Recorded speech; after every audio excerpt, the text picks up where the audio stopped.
Guys, dito po tayo, magandang umaga po. Dito po tayo ngayon sa Puting Buhangin.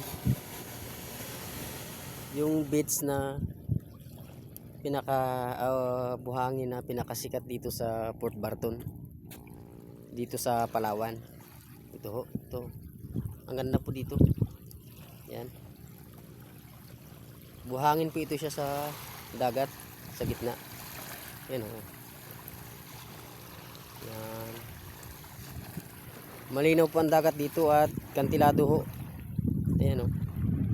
Yan. Malinaw ho. Kantilado ho yan.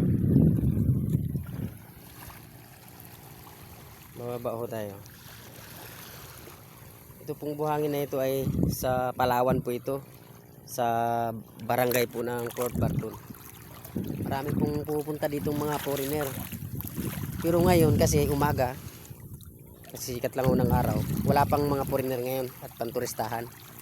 Mamaya pa mga alas 10 o 11 ganun. Yan ho ang Port Barton. Yan ho. Makita nyo malapit lang, nasa harap pala siya ng Port Barton. Yan ho. Yan ho.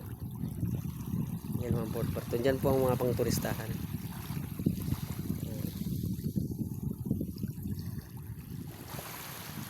Malapit lang po. So, maganda no? Oh.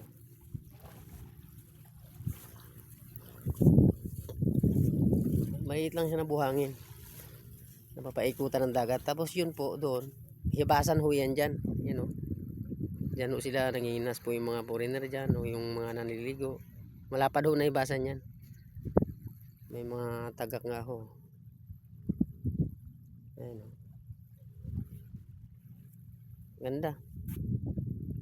Yun naman po yung nasa dulo na yun. Yun po ang Kapsalay Island. Pupunta po tayo dyan ngayon. Tignan natin.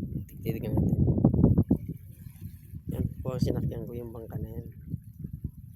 Naglaot ho ako. Nagdaan na lang po ako dito kasi dyan na rin ho ako sa harap ng area.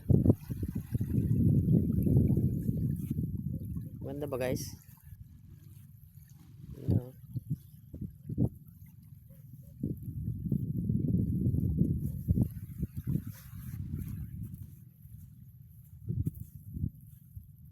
Halos lahat siguro ng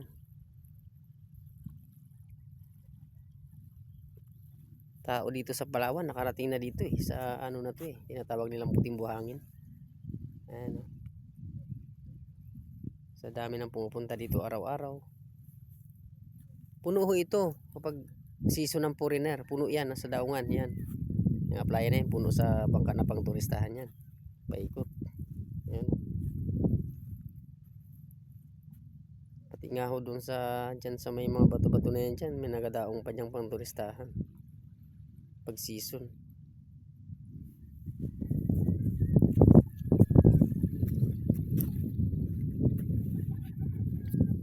Baka gusto nyo pumunta dito guys o magpasyal.